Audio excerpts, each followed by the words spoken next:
Hey guys, Joe here, and welcome to this 11th episode on the Daily Sketch series. On the previous video, now that it's uploaded, I realized that I made a mistake of talking too close to the microphone, and so a few of my words cause wind to go into the microphone, and it sounds a bit annoying, so I'm so sorry about that. Also, a little bit sick, and so if you hear that my voice sounds weird, then I'm sorry about that too. But yeah, let's get on to today's topic. And if you watched the previous one, you know that I've been trying to get into self-help and all that stuff. And if you haven't, then I would recommend you do, because it's kind of like the introduction to these new things that I'm going to start saying right now, or this topic that I'm going to try to cover in the following chapters of this daily sketching series. And one of the things that I try to look into or try to improve about myself is how to stop being such a dramatic person or very emotional. And that's because when I was having this argument with my boyfriend, I had him told me that I was always very dramatic and very that I exaggerated everything always. And so when someone talks to me in a calm way, I'm always willing to hear them out, because I don't think it's invalid for anyone to think differently than you. So you should always take things with a grain of salt, in my opinion. But if it's someone that knows you for a very long time, or if it's someone that you think has some sort of value to offer to you, then you should always try to keep your mind open and realize that maybe you are being what they are telling you are, or maybe it's not only applicable to your personal life, also to art. If there's someone that's telling you that your proportions are all off and that you might need to revisit them, it doesn't matter if they say it kindly or if they say it in a rude way. If you believe that there's some truth to it, then you should at least try to listen and not get mad over it, and try to hear them out and see the point from which they're coming from. And that's the same way with your personal life, I believe. And so since I actually believe that he had something of value to add to my life, I decided to just let him speak and hear him out as to why he was saying that stuff. And yeah, I just heard him, and we discussed some other things. But yeah, that's the one that resonated with me the most, I believe, because I have noticed that, I get upset very easily or by things that to most people might seem insignificant. I'm the kind of person that if you don't, if you are constantly holding my hand and then just out of the blue you stop doing it, I'm going to start thinking that it's because I did something wrong, or maybe because you are embarrassed of something, all of that.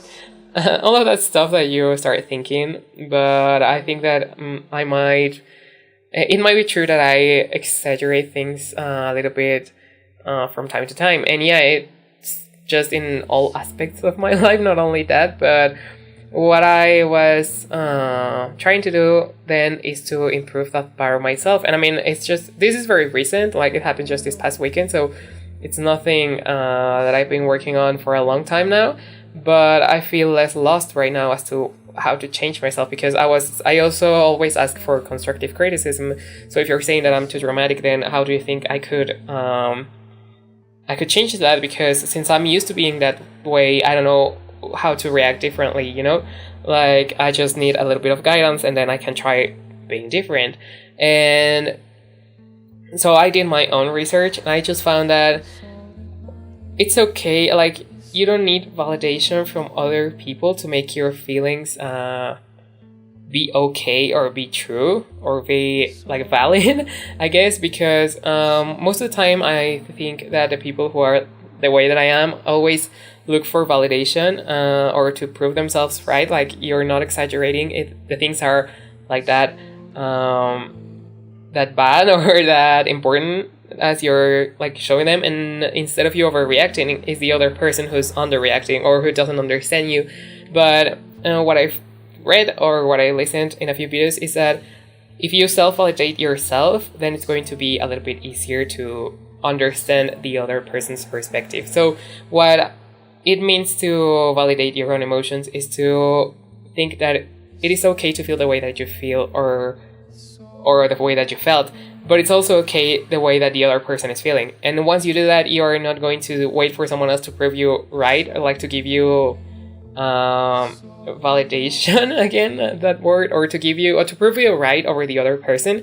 You're going to do that yourself, because you're going to understand that you are right, but the other person is also right, because each one of us has a different perspective as to what is wrong and what is right, and what is worth paying attention to and what is not. That doesn't mean, though, that you have to just shut down your feelings and emotions and the way that you feel. But instead of getting mad over it, maybe you can try and explain to the other person how that is making you feel, and maybe that can help you get over the emotion a little bit faster. And so that's one of the biggest things that I have learned so far, that it's okay to feel the way that you feel, that you don't need to prove anyone that you're right. If you're feeling that way, there is nothing in the world that says that you shouldn't be feeling that way. Like, there's no reason that you are wrong, but you have to understand that also the other person isn't wrong. Like, you're both right, but in your own situation or in your own context. So if for the other person it isn't as important as it is to you, or it isn't as bad as it is to you, then it's okay, because, you know, each of one of us has different experiences and experiences things differently.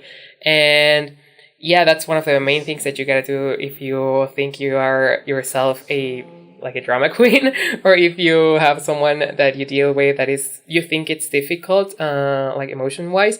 You just have to understand that it's okay that that person is feeling that way. And for you, he might or she might be over exaggerating, but you have to understand that the situation for each one of you is different. And yeah, I guess that actually makes you feel better, because you are no longer, as I said, trying to prove anyone wrong. You just realize that it affected you differently than that person, and so that's just okay. And I still haven't gotten into this situation in which I can put this this knowledge to the test, but I think it is very, very helpful to at least keep it in mind for the next time that things happen, because, you know, it's very easy to speak the theory and to know the theory, but it is another whole different thing to actually try and put it in practice, because when you're mad, you just get like, you can't think straight, and so it is a little bit harder to control your emotions and your feelings and your thoughts and what you say and what you do once you're experiencing those emotions. So yeah, but that's what I'm going to try to do, and that's how I'm going to try and change for the better, because in the end, I think it can help me be a better person overall. I wouldn't be doing it if I felt like I didn't have to, or if I felt that I was right the whole time.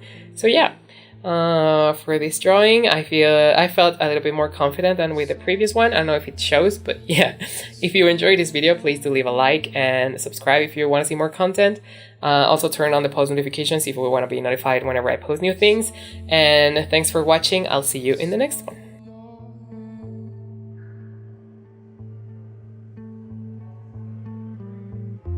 It's all in your head, it's all in your